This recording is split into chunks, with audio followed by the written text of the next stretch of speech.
welcome to episode 9 of At the Table. Today we are going to be talking on the subject of vision. I am Helen and I'm one of the campus pastors here, and I'm joined today by our lead pastor, Kristian. So hi, Kristian. Hi. Hi. I remember first coming to Arena Church when I was 15 years old, so a long time ago. And I remember back then coming and noticing that there was a clear vision for the church.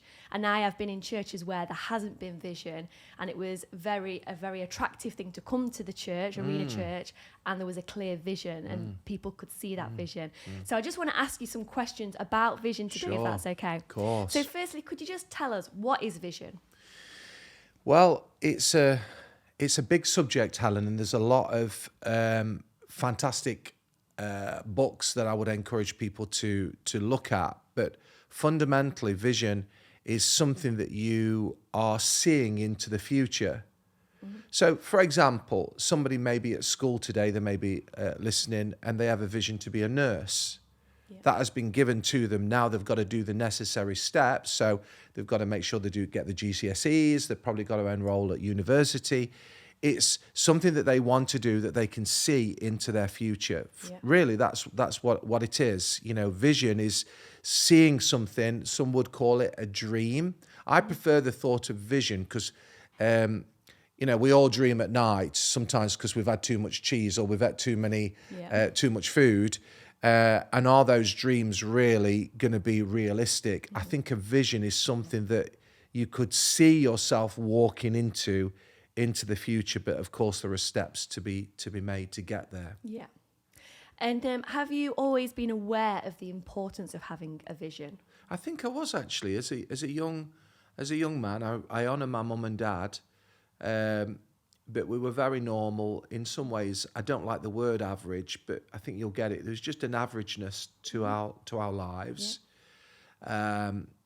But I began to see things. So, for instance, they're material things. So please forgive me for this illustration, but because it's not about material things, it really isn't. But I began to see that there were some nice cars. There was houses you could buy. Yeah. I realised that you didn't just have to. I grew up in a coal mining community. You didn't just have to go and work down the mines. Yeah. There's nothing wrong with working down the mines, but actually there's another world outside of that. So even as a young man, I remember wanting to first of all be a lawyer. Yeah. And the teacher said, whilst I was okay at school and I had an aptitude for school, we're not sure Kristian's going to work hard enough to get his exams that are necessary. So they guided me into the bank. Well, that was unusual for me in a sense, where I was, because a lot of my friends were going off to, working down the pit or, doing what their dad had done. Yeah. My dad was not in that. He was a plumber. So from that example, I think I saw something. Yeah. I saw something different. And of course, it resonated in my heart. There are lots of things that we can see that are different. Yeah. I see people who are designers. They are really different designers. I don't want to be one of them, okay? But I saw something of a different future that then began to develop something of a vision of what it could be for me. Does that make sense? Yeah. So, for some people I will say this, if you're from a particular background, don't just naturally assume that is your lot in life. There's nothing wrong with doing what mum and dad did. I'm not demeaning any trade or any industry or any profession. I really don't. You know me. Yeah. I don't live like that. But equally, there are some people who they're like me, your dad may have been a plumber, great trade actually, but my desire was to actually work in the bank and get into banking and really move forward. And you can do it just with a vision. And is that something that was taught to you, or did you just? I think through observation. I think this is why I'm a big believer in exploring, seeing different things, being in different environments, mixing with different people, because some things you just don't know. Yeah, you just don't know. So I think it wasn't something that was taught. My mum and dad would suppress us. Even them, I think they wanted us to live freely, and to explore and see. Certainly, my mum would have been much more aspirational. Yeah. And I like that word, aspiration. I think it's a healthy thing. So I think that was cultivated, but I think just by seeing different things, experiencing different things, it started to develop something in me. Yeah. And for me in the banking, of course, I didn't end up in staying in the bank, but there was an opening to, because maybe there's some young people here, I did work experience. Yeah. And that began to cultivate a love for finance. And I thought, I've got an aptitude. I was always good with figures and with numbers, and it journeyed from there. Yeah, great. What is the vision of Arena Church, and what are you believing for? Yeah, well, I'm thinking back to you as a 15-year-old girl when you came in, and you've not changed actually that much at all. You really haven't. And you was probably start of the first fruits, the beginnings of new people coming in, which was awesome.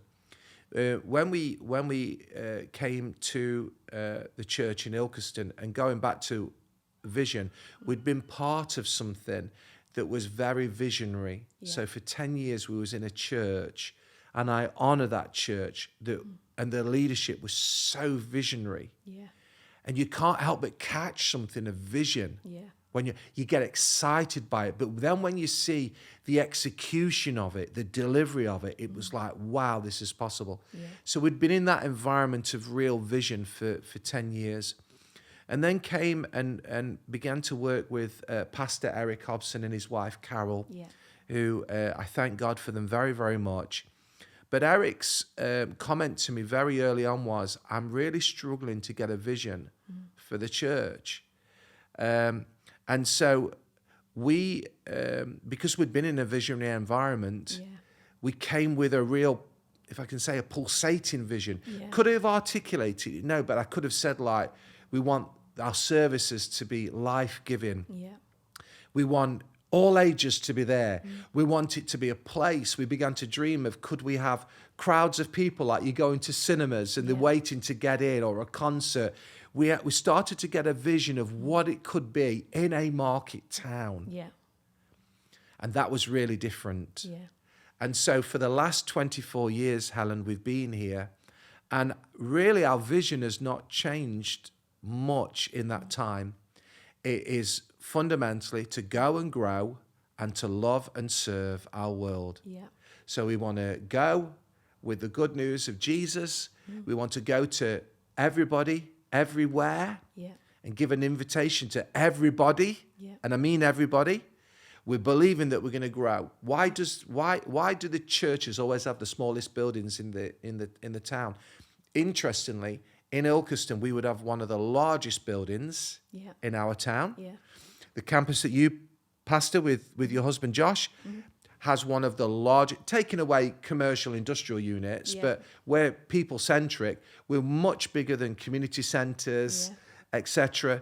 And I started to get a vision of that, of what it could be. So we wanted to grow. We wanted to grow with buildings. We wanted to grow with people. We wanted families to grow. We wanted people to be blessed. And then we wanted to go with the love of Jesus and express that in compassion and kindness. And we wanted to go and serve our world. And that vision has served us, well, has served us so, so well. And actually, when we look at it most years and evaluate it, does it need tweaking? Does it need changing? My answer to that is, and I think the team's answer is, no.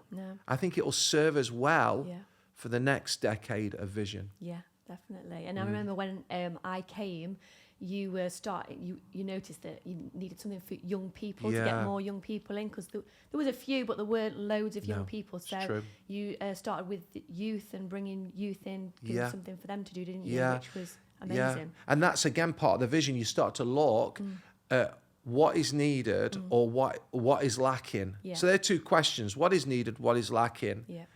And we began to look at what was needed in the church and what was lacking in the church. Yeah. And if I can also say this for those who are part of, and you're listening or watching, and you're part of Arena Church and have been for years, please forgive this statement that I'm about to make, because I wasn't being selfish, but we selfishly looked at it and thought, at that point we had two small girls. Yeah. We need to make sure that we've got a thriving children's program. Yeah. And thank God we have, and we have done from that moment forward. And you have been part of that. And we've got some amazing kids, leaders and workers. But we also knew that children growing to teenagers. Yeah. And when I looked at some of the teenagers, again, I'm not being disrespectful to what it was, but we could do better. Yeah. And we needed to create an environment that young people were like making serious friends. Yeah. Why do they need to have loads of friends and get out into the world and do all the kind of things that people do? And so we began to look at what we needed and what was lacking. Yeah. And that is part of a vision. When you look at some of these things, just give you one other example. It may be that there are people who are listening to this and thinking there's a lack of money in our home. It may be that God's given you an ability and you begin to then say, okay, there's a lack. What we now need to do is I need to go and start a business. Yeah. Or I need to go and get a greater education so I can get a better job. Do you know what I mean? It all starts with vision. Yeah. It all starts with vision and runs with vision. Yeah. That's great, because that leads me on to my next question, which is, do I need a vision for my personal life, and why? Yeah. The Bible says without vision, the people perish. What that basically means is without vision, another version says, is people cast off restraint. They don't care. And I see a world very, very clearly that lacks vision. Yeah. We exalt people who have vision, and rightly so. So there's some great pioneers in business, in government, in society, that names that you may not like some of these people. So we've just walked through the recent series of The Apprentice. Yeah. It's on our screens, by a visionary leader called Lord Sugar. Yeah. Some may not like him. I actually quite like him, actually. But he had a vision. He had a vision of what he wanted to do. And so we exalt these people, rightly so. But there are literally millions and millions of people who have no vision personally for their life. Yeah. I say it this way: they're not thriving. They're just surviving. Yeah. And I think vision gives you the springboard to begin to thrive. Yeah. So here's the question: do we have a vision for our personal lives? To bring change to our personal lives? We all need to change. Yeah. So let me use the education thought again. I'm stuck in a rut in a job. Okay, well, what are you going to do about it? Yeah. Well, what you can begin to do about it is you can begin to go to night school or do an online course. Yeah. Or bring a change. That begins to be a vision personally that then brings change. Yeah. What vision do we have for those who are married? Do we have a vision for our marriage, or are we just going to say it's rubbish?